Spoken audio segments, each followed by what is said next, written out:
So I just want to start by saying happy St. Patrick's Day, everyone. We're enjoying our green today. I know we don't have our traditional TTT blue on. Both Katie and I wore our green for you today. Drinking my coffee from a green cup because I don't really like beer, so I wasn't going to do a green beer today. Um, my name is Amy Spriggs. I'm the Director of Marketing Strategy here at Tomorrow's Technology Today. I want to thank you for joining us on our webinar on Microsoft Outlook. Today's webinar is being recorded, so you will get a copy of that tomorrow morning in your email. It will also be posted on our website. I will be monitoring the Q&A throughout this session, so please put any questions you have in there, and I will make sure that they get answered. Our presenter today is Katie Kramer. Katie is a training and project specialist for TTEC-T, offering Office 365 and security awareness training. Katie has over 15 years experience in the IT field and a degree in business information systems. Please welcome Katie Kramer. Hello, everyone. Thank you so much for joining us today. Today, we are going to talk about some tips and tricks for using Microsoft Outlook. I know for the most part, I use Teams quite a bit, and I'm kind of getting away from the traditional email, but I know that they certainly do still have a place, and that Microsoft is actively kind of branching out with what they are doing for Outlook. It now works well with Teams, it works with Forms, OneNote, so all these different applications. And again, this is just how Microsoft is putting everything together for us, and Microsoft 365 makes our work life a lot easier. So let's just go through and let's just talk about some of these cool new features that they have. So the first thing that I want to talk about is having Outlook talk to you. So this is something that you can do on your phone, but you can also do it from the app on your PC. So it doesn't matter what kind of smartphone that you have. If you are using the Outlook app, you can actually have your emails read to you, and you can kind of do some of the different features and functionality talking to it rather than going through and like clicking on everything. So basically all that you have to do is plug in your headphones to, let's say, your iOS device, and then tap play, and that's going to let you listen to your email and calendar updates. And then you also have the ability to have her read messages to you from your computer. So if you open up a message, so let's just say I'm going to open up this message from Amy. Let me drag it back over to my screen.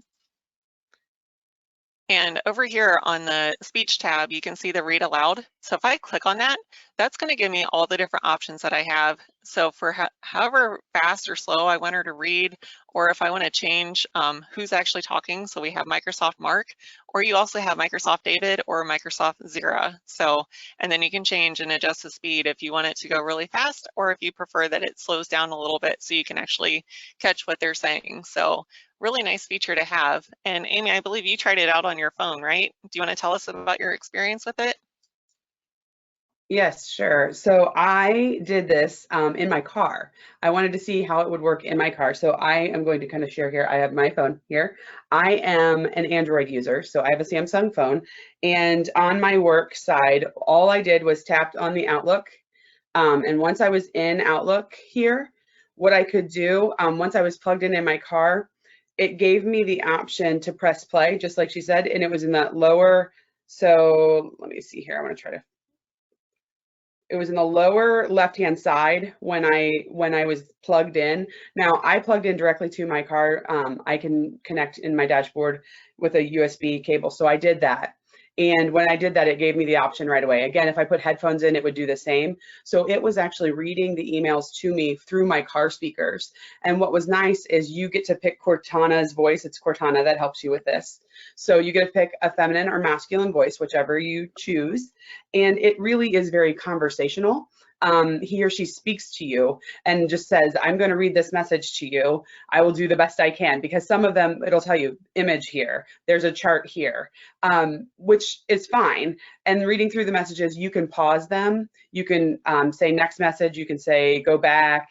You can flag a message. I did that. I was able to flag a message that I was listening to because I wanted to make sure I went back to that later. I was able to delete messages. So you can do pretty much anything you would do just clicking with your voice. And all you have to do is ask for Cortana instead of Alexa or something like that. So it was really, really, really simple. And it was nice to have it in my car. I know I personally really liked to do like books on tape, things like that. and I don't feel distracted with that. And with this email, I didn't feel distracted at all. It felt like someone was just talking to me and someone was reading to me. So it would be like someone else in your car just, telling you a little story. So it was really something that I think I will use pretty regularly, and it has become so much easier than it used to be. So I really liked it. Good. All right, and so the next thing that we are going to talk about is using templates. So you can go through and you can, if you find yourself constantly sending the same email message month after month, and basically, if it's paragraphs long or whatever it might be, you can create a template for it. And then that way you don't have to keep writing it out every single time that you need to send this message out to people. So let's just say, email has your monthly status report attached. And we'll just give it a subject. So we're going to go up to File, and we'll do a Save As. And we want it to be an Outlook template. And we're just going to click on Save. So now when I want to use my template, I can go to New Items and go over here to More Items, choose Form. And they, of course, already have a few pre-built into it, but I'm going to go to my user templates and file system. So here is the email template that I just created. So here you can see just got the message in it and easy to go forward. So let's close out of there. The next thing that we want to talk about is adding a poll into an email. So as I mentioned before, Outlook has come a long way and it's integrating with the other applications. So this is how we can use it with Microsoft Forms. So if you just, like I said, go to New Email, we're going to go to Insert. And up here at the top in the ribbon, you can see the option for poll. And it's going to load the form for us. So let's say lunch, where to have lunch. So let's say bowling alley, trying to think, the nightclub, or, oh gosh, I'm drawing a blank, mariachis. And I also don't know how to spell mariachis. So let's see. So then I'm just going to click on next, and I'm going to click add to email.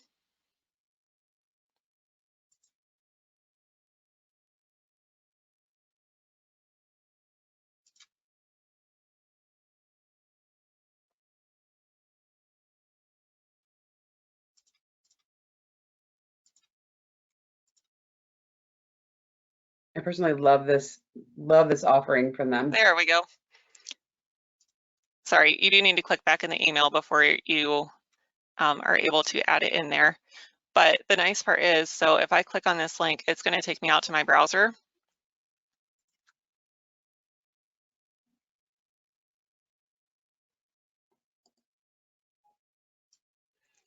And as you can see, it actually opens in Forms. So here I am able to select where I want to go for lunch. So anybody that you send this to will automatically have access to update this form. And then you can go through and you can view the results and figure out where you guys are going to have lunch that day. So very nice to have. You can also, if you are the person doing the poll and you want to check the results at any time, let's say that we're having lunch on Friday and you want to plan things out, you are able to go to your portal.office.com, go to forms, and you are able to open it up there as well. So either way works, and then you can see the results. So the next thing we're going to talk about is creating a distribution list. So we are going to click on the little people down at the left-hand corner, and we're going to do new contact group. And just give your contact group a name. Let's see, so let's call it committee. And we're going to click on add members. And here you have the different options. So depending where you want to pull your people from, I'm just going to say we're going to pull it from the address list. And let's just grab Amy And you're going to want to make sure that they populate down here for the members. And we'll grab Brittany and Brianne. Click OK. We're going to do save and close.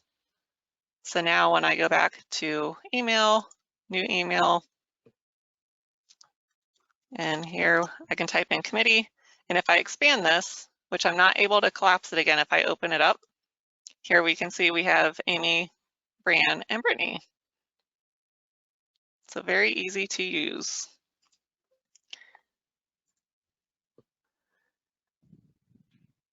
All right, so quick parts. So this is a nice feature to have too, especially like if you are using your template and you have certain text that you might need to include, let's say to maybe some of the people that you're sending it to. Let's just say test text demo. So I am able to select the text that I want to have available as a quick part. And if I go to insert, go to quick parts, and here I can do save selection to quick part gallery. And here you can go through and however you want to organize yourself, you can do that from here. I'm just going to leave it in as the general. Let's see. So now you can see here is my quick part for text. So anytime that you, like I said, anytime that you have a lot of text that you are constantly typing over and over again, you can easily just create a shortcut for it and do it that way as well. Katie, I love this one. We do some monthly reporting, and I have been wanting to kind of update that monthly report. So I'm excited to try to do that, I think, in here instead of where I was sending it from, because this will have it come directly from me. Some of that reporting sometimes comes from those, you know, if you use a third-party vendor or using an outside source. I'm going to set it up this way. That way I have the information right here in Outlook. The email's coming from me. That way they know to open it. Absolutely. It's a handy little feature. Nice time saver. I like it. Kind of goes hand in hand with our next tip that we want to show you is the quick steps. So if I just right click on this message and I go to quick steps, so from here I am able to, like if I want to mark it as done or if I want to reply and delete, these are just the pre-built quick steps for you. If you want, you can also create your own new quick step, or let's say that you want to turn this into a meeting. So let's say that I want to talk with Amy about anything else with Outlook and schedule some time with her after. I can do the quick step for the new meeting with, and I'm going to send it to Amy. Click on finish. And it's going to send a meeting invitation to her so that we can talk about it.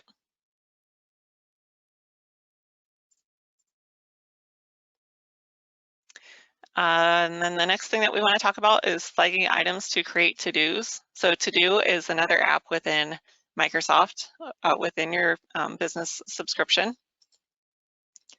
So let's say that I want to add Amy's message to my to-do app.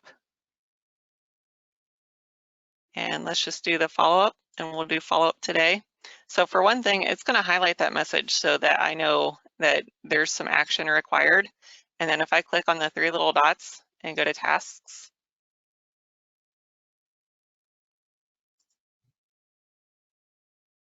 well, let's see.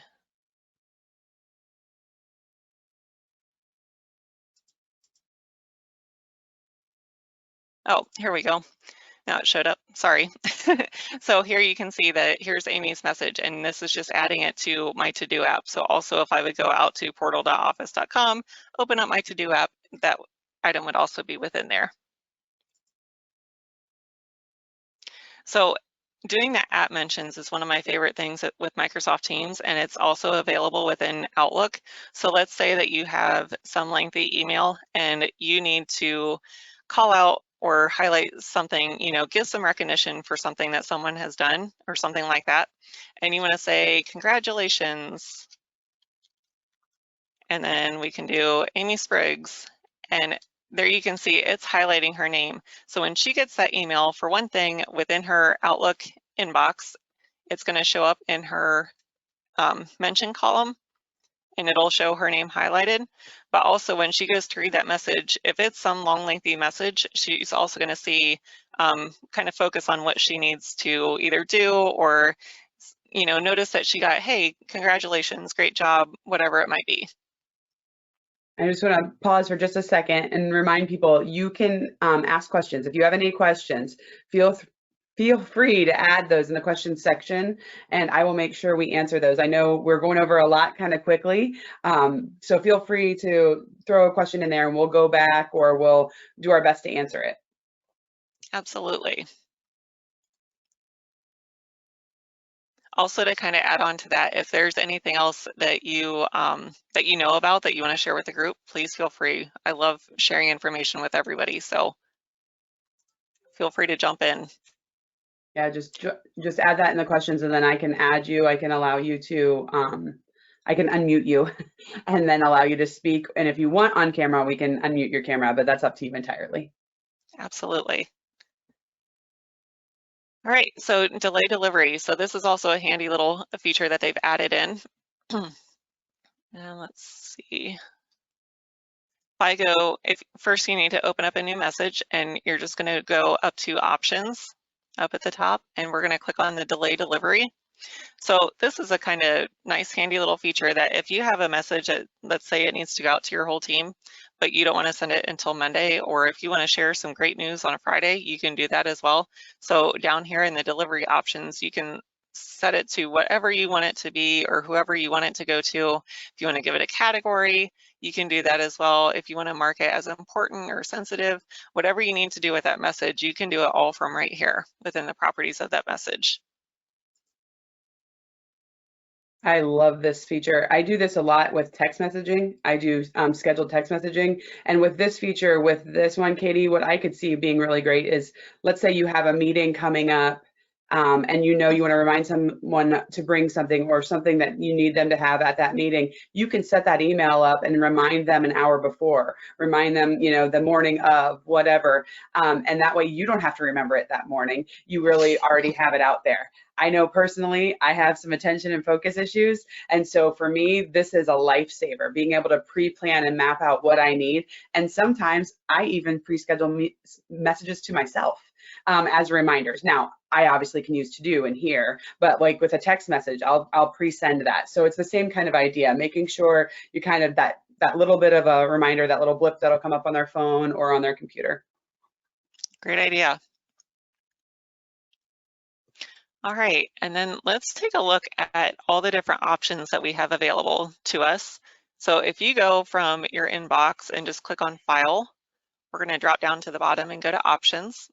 And then from here, so a lot of people, I know Amy's got the glasses that you can, like, it helps with the light from your computer screen. Like if you work in an office like we do all day and you're looking at the screens, like sometimes that having white screens can be really hard on your eyes. So if you want to go through and you want to change how dark your screen is, like I have the grayed out option because the black was just too much for me. I also thought that was kind of straining. But if you want to, you can change that in here as well. Just go down to the Office theme. Keep in mind, if you change this, that it's not only changing in Outlook, it's also going to change in all your other Microsoft applications. But here are all the different options that you have available to you. So just want to let you know that that is an option for you. And then if you want to use a signature, just go on the Mail tab and then go to Signatures. So here you can see this is what we use for our work signature, and we've kind of standardized on this, that everyone's got their name, everyone's got the title that they do, our company information, and then like any certifications that we want to share out, have our logo on here and also have a picture. And then you can see down here at the bottom too. So Amy created this nice little JPEG for us that links over to our bookings page. So if you want to schedule time with me that we can talk about Microsoft products or any questions that you have, you can use this link and it's going to take you over to our bookings page.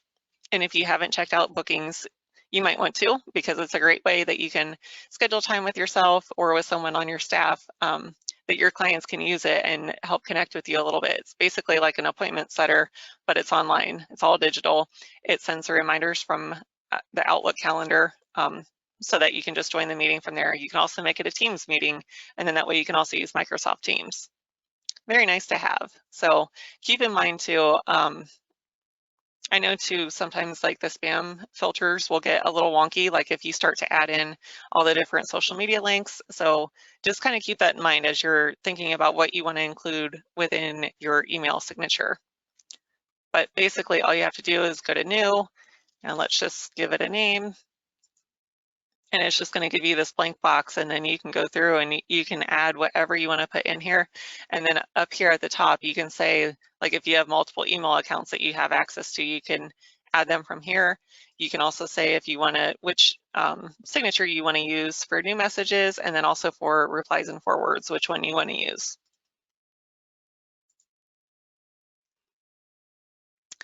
Let's see, for notifications.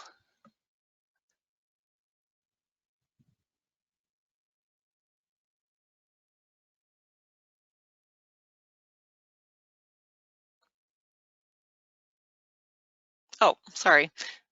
So for this message arrival, sorry, I was looking for notifications. So for message arrival, so if you're one of those people that's good about checking your email, let's say right when you get in the morning, and then maybe right before lunch or right after lunch, and then at the end of the day, and you don't want the distractions, this is where you're going to go to turn off the sounds, to turn off the little envelope that shows up, or any other kind of desktop alert that you get from Outlook, just so you don't, like emails fly in all day long whenever people get a chance to get to them. So kind of a nice way, good to know how you can turn those off as well, or if you need to turn them on, if you're waiting for an email from somebody, you can go in here and add whatever kind of notification works for you.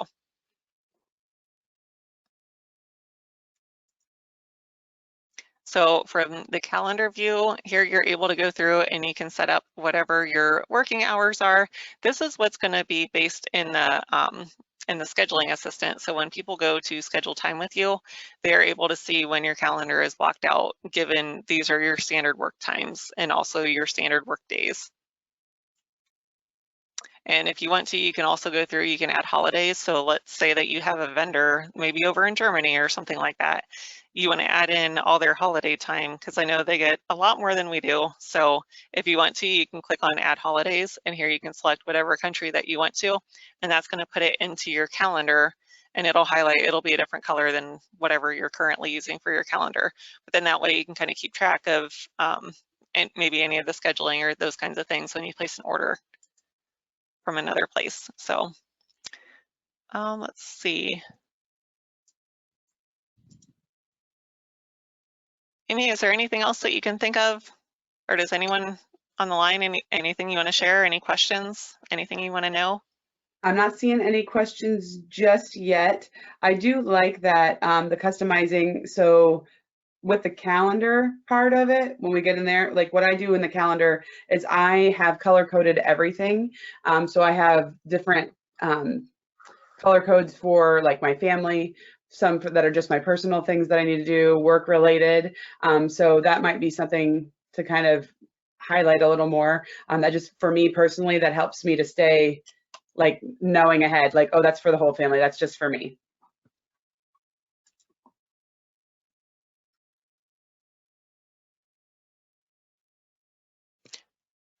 Do we want to talk about some of our time-saving tips while we wait for some questions to come in? I would say go ahead. Okay, so in light of our spring forward this week, I don't know about everybody else, but I have had a tough time this week adjusting to the time change for whatever reason. I feel like the time sped up 10 times faster than it already was flying by. So I thought today would be a good day just to talk about some time-saving tips that you can use your technology for. So the first thing that I wanted, what's you that? inspired me to put my glasses back on. So the first thing that I want to talk about is for a password manager.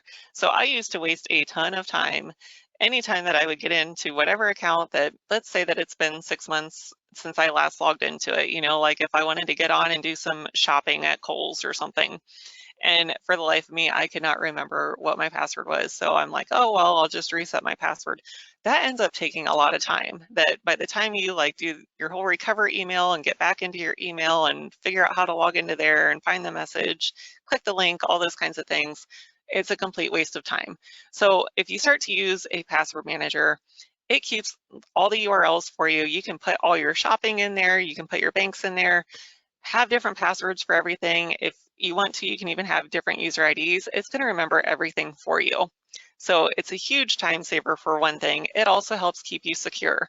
So once you save the URL in there, you don't have to go out there and Google it. You don't have to worry about a site getting copied and potentially going to a hacker's website because you didn't realize that when it brought up the Google search that it gave you like a bogus link to something that you shouldn't be clicking on. And then you go in, you type in your financial information or whatever to get logged in, and it turns out they have a keylogger on it, which means they just got whatever user ID and password that you typed in that you thought you were going to secure site, you're actually not. So that's a huge benefit and a huge, like, it just helps you sleep better at night knowing that your passwords are secure. So that is something that we offer through TTechT. So if that's something that you're interested in talking a little more about, please feel free to give us a call. Otherwise, do your homework. If you want to look for them on your own, just make sure that it's something that hasn't been hacked before, because a lot of times, like once it's got a hole punched in it, it gets a little more risky. So we just want to make sure that everyone stays secure. I also want people to know that that is an option. As far as like saving them in an Excel document or writing them down and sticking it on your monitor, like that's just not a good idea. We do not encourage that at all. And Just by say all no. means, yeah, just say no. Yeah, Just say it's just no. not worth it's just not worth it, just in case anything should happen to your computer or someone gets a hold of your passwords. Like, it is getting easier and easier for people to guess passwords and things like that. And that's the other nice thing too. Make sure if you do find a password manager, there are a lot of them out there that have a generator that you can tell it like, hey, I need 14 characters, I need it to be alphanumeric, whatever the parameters might be, and it'll spit out some password that you luckily don't have to remember. So you will have to remember like maybe one or two other passwords, and make sure that it also uses multi-factor authentication so that it sends you a code that you have to verify, yes, this is me. And just anything that you can do to have your gate up, have your guard up, we definitely encourage that. So I was going to say on the multi-factor authentication, I think there's a lot of people who don't quite understand what that is. And that's when you get that other code, maybe texted to your phone or through an app that allows you then to log in. If you have more questions on that, I know Lisa did a tech tip on that this week. If you go on our Facebook page, this week's Tuesday tech tip was on multi-factor authentication, but we do get questions on that one. So the next time-saving tip, this isn't so much time-saving, I don't know, but doing the nighttime mode on your phone. So smartphones now have it set up like, yes, you can set your alarm to get up in the morning. It can also turn everything off at night, so you're not getting all those notifications if you don't want to go through and, like turn off your Facebook notifications or Teams or whatever it might be that, like it just feels like the phone is always sending whatever kind of notification at all hours of the night, and then the thing lights up or it dings or whatever. You are able to go through and it takes care of all that for you. So let's say you're shooting for a 10 o'clock bedtime, have it turn everything off at 9:30. Then that way, like, you don't have to worry about it. So it's kind of something that I found that's really nice to have too. Keeping files stored in one place. So this always gets kind of interesting that within Microsoft, so within Windows 10 in your profile, you have your desktop, you have My Documents, let's say your pictures, downloads, all those different things. Like, it can be like quite a few places. But then as you start to build out different folders and things like that, just making sure that you have everything within one place and that it's easy to find. You can also use quotes to search, and that helps narrow things down. Same is true like with your Outlook, that you are able to kind of narrow down your search so it's not like all over the place. I always think it's kind of interesting too, like trying to find pictures and stuff, like put all your pictures in one place. And that way, when you go back and you're trying to find pictures of your kids or whatever, it's a lot easier to try and find them. versus having like some on an external hard drive, some in the cloud, some on your computer, things like that. Put them on your computer and then back them up using a cloud service. Another time-saving tip is to get a second monitor. So if you are still working from home and you only have one monitor, I highly recommend that you buy a second monitor. It is well worth the investment. And if you can get one of those stands, it's really nice. So just kind of a nice way, even if you just have like your email up on one and then you have like all your work on another or something like that, something that you kind of just need to reference and then something that you're actually doing the work from. It is such a time saver. You don't realize how often you're like constantly flipping through all the different windows to try and get back to whatever you want to work on. And I would say you're probably noticing, those of you who are watching, probably noticing that both Katie and I are both looking back and forth between two screens. So I can look at my screen that has my camera, or I can look at the screen, this other screen has the actual webinar on it. So I can see Katie's screen over there and Katie, but when I look back here, that's what I see, my notes, what I needed, and my actual camera's over here. So it does allow you to kind of go back and forth. And like she said, toggling back and forth. I mean, how many times are you trying to work on something, but you need information from an email or you need it from some other program? I love that. And in my line of work in marketing, I'm often doing, I'm adding links to things, and I'm wanting to make sure I reference some of the wording from that website or from that page. So I will have that page pulled up, but then I also have, Facebook or whatever program I'm using to make posts or to share information, or even our website up on the other screen. So that's definitely a huge time saver for me. Absolutely. And then my last tip that I have is using your personal assistant. So whether you realize it or not, you do have a personal assistant. If you have a smartphone or Windows 10 or any other kind of technology that you like to use, between Alexa, Cortana, and Siri, I mean, it's amazing.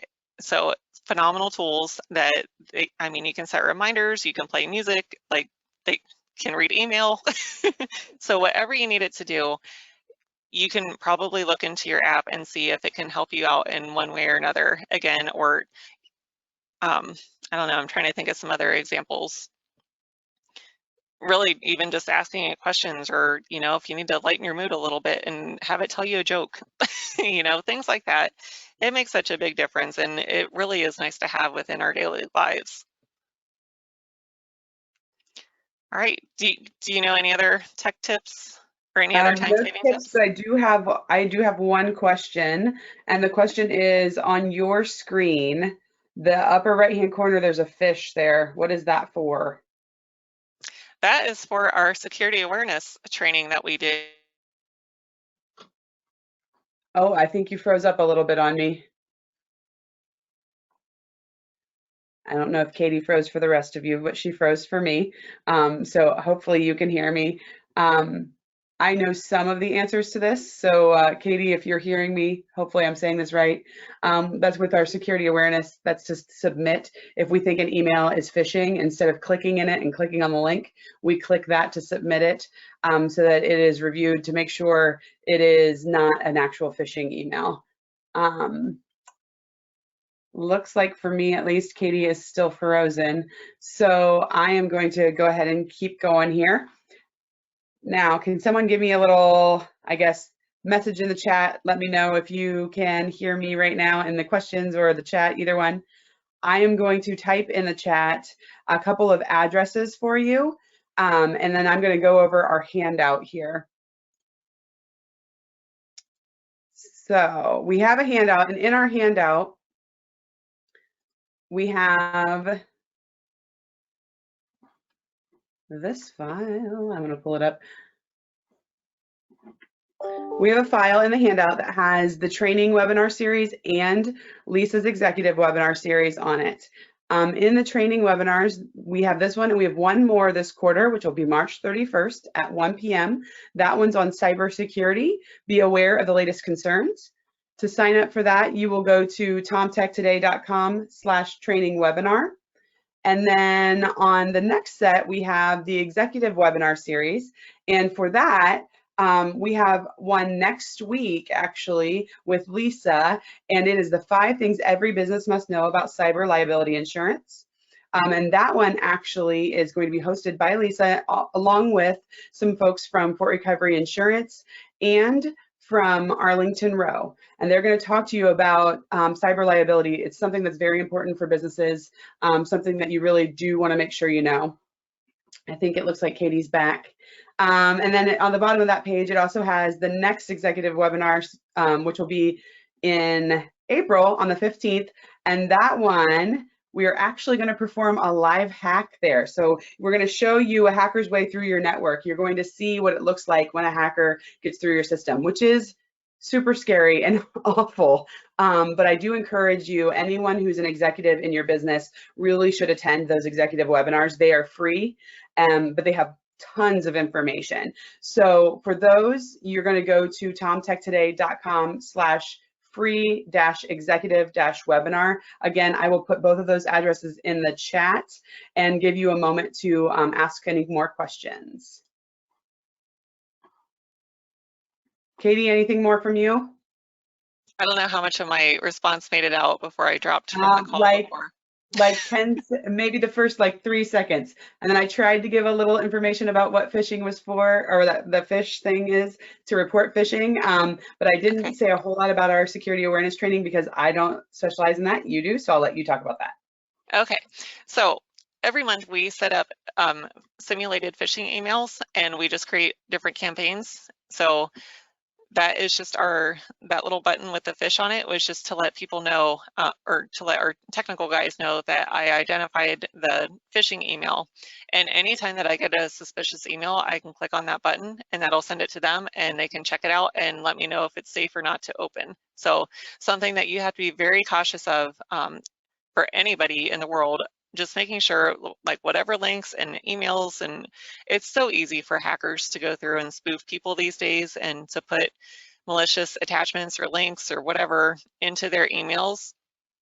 So this is kind of just a way that we can practice and just make sure that we are identifying those emails and keeping up with the latest security threats.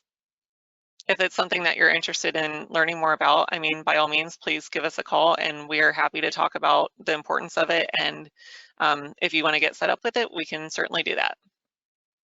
I will say from an employee side, it has made me more vigilant, I guess. I've always known kind of the risks, but having that little fish up there kind of reminds me like, oh, hey, maybe this is one, maybe this is something I need to be looking a little further into. So if nothing else, it's at least made me look at it. So I think we have answered all the questions. Anything else?